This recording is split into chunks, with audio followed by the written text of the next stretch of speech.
नमस्कार।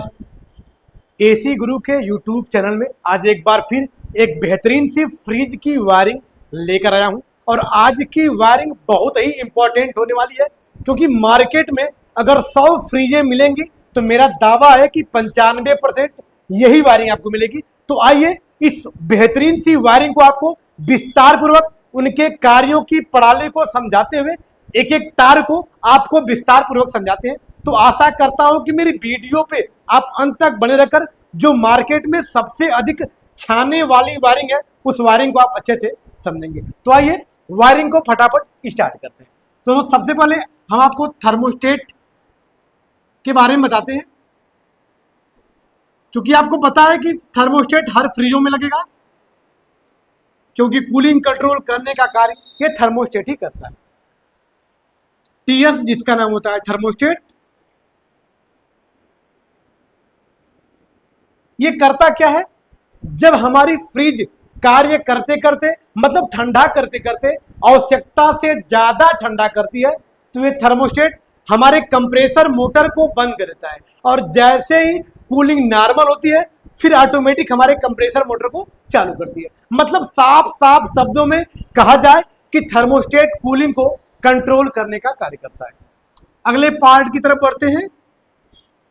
दोस्तों कभी कभी क्या होता है कि हमारा बल्ब ऊपर हो जाता है और डोर स्विच नीचे हो जाता है, क्योंकि कभी जरूरी नहीं है कि हर बार डोर स्विच नीचे रहे थर्मोस्टेट के। कभी कभी हमारा बल्ब भी ऊपर हो जाता है और डोर स्विच नीचे हो जाती है। तो उससे आप परेशान न होइएगा, कोई ऊपर हो जाए कोई नीचे हो जाए कोई समस्या नहीं है। वायरिंग का बेस से वही होगा, वायरिंग का तरीका वही होगा। ये बल्ब है जो फ्रिज के अंदर रखी सामानों को देखने के लिए प्रयोग किया जाता है। यह भी 8 से 12 वाट का होता है, जो चूड़ीदार होता है, जो चूड़ियों पे कसा जाता है। इसका कार्य आपको पता है कि फ्रिज के अंदर रखी सामानों को देखने के लिए बल्ब का प्रयोग किया जाता है। इसी कड़ी में अगले पार्ट की तरफ बढ़ते हैं, जिसका नाम क्या है, डोर स्विच। ये क्या है, डोर स्विच। फ्रिज में लगे बल्ब को जलाने और बुझाने का कार्य करता है।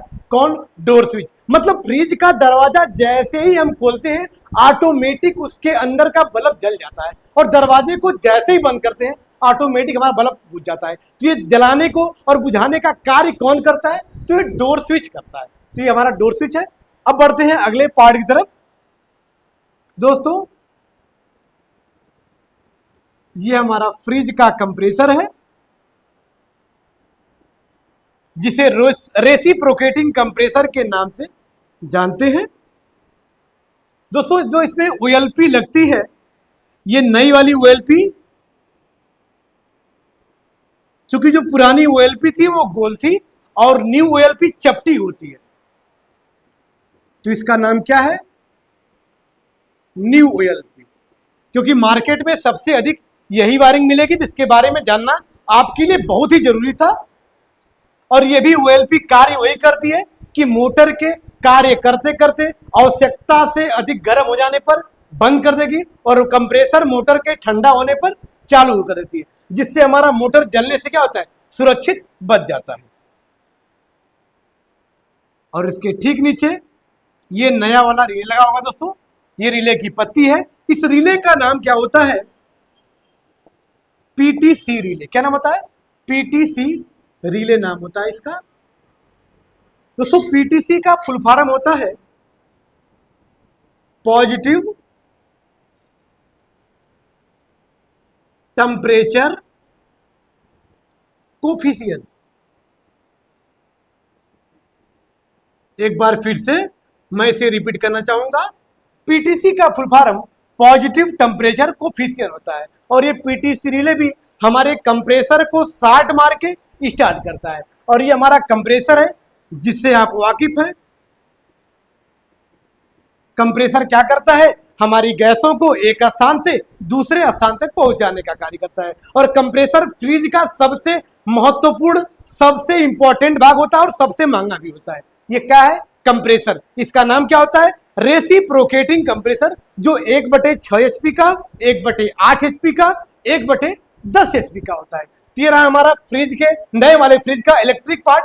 अब आइए इसकी वायरिंग करके आपको दिखाते हैं। तो आशा करता हूं कि मेरी वीडियो पे आप अंत तक बने रहकर इस बेहतरीन सी वायरिंग को आप समझेंगे। दोस्तों, ये हमारा 5 पिन सॉकेट है जिससे हमने 2 तार लेकर आया, जिसका एक तार न्यूट्रल का है, दूसरा तार फेस का है। तो सबसे पहले हम किसकी वायरिंग करेंगे? न्यूट्रल की वायरिंग करेंगे। तो न्यूट्रल के तार को सबसे पहले हमने उठाया और न्यूट्रल सबसे पहले कहां देंगे? थर्मोस्टेट के एक पॉइंट में, और दूसरे पॉइंट से लाइट को हम आउट करा के कहां दे देंगे? नई वाली OLP में। और थर्मोस्टेट के दोनों पॉइंटों में से किसी भी एक पॉइंट में लाइट को इन कराकर दूसरे वाले पॉइंट से लाइट को आउट करा लीजिएगा, और आउट करा के कहां देना है? नए वाले OLP में, ताकि OLP से हमारे कंप्रेसर को कॉमन को लाइट मिल जाएगी, कंप्रेसर को न्यूट्रल की लाइट मिल जाएगी। अब आइए फेस की वायरिंग करते हैं। दोस्तों, इस फेस के तार को कहां जोड़ेंगे?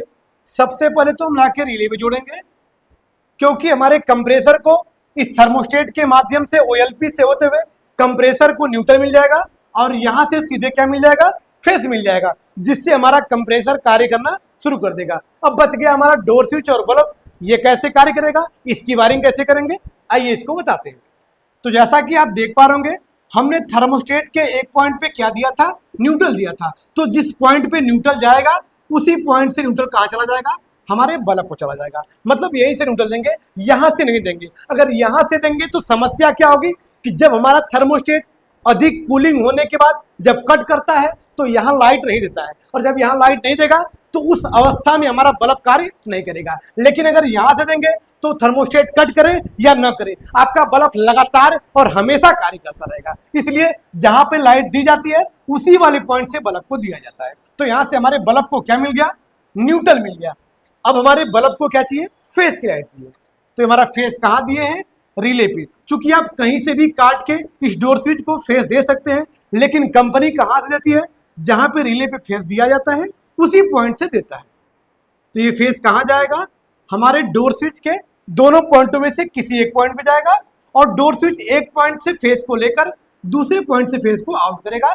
किसके लिए? बल्ब के लिए, ताकि यहां से हमारे बल्ब को फेस मिल जाएगा, जिससे हमारा बल्ब कार्य करना शुरू कर देगा। और जैसे ही दरवाजे को बंद करते हैं तो ये फेस की लाइट को कट कर देता है। जब फेस की लाइट को कट कर देगा तो सिर्फ न्यूट्रल पाकर हमारा बल्ब कार्य नहीं करेगा। तो हमारा डोर स्विच हमारे बल्ब को जलाने और बुझाने का कार्य करता है। तो ये रहा मेरा एक बेहतरीन सी एक और वायरिंग जो मार्केट में छाई हुई है। तो यदि ये वायरिंग मेरी आपको अच्छी लगी होगी या मेरी वीडियो आपको अच्छी लगी होगी तो वीडियो को लाइक कर दीजिएगा। चैनल पे नए हैं तो चैनल को सब्सक्राइब कर लीजिएगा, ताकि ऐसी लेटेस्ट वीडियो डेली अपलोड हो तो सबसे पहले आप तक पहुंचे। फिर मिलते हैं नेक्स्ट वीडियो के साथ, तब तक के लिए धन्यवाद।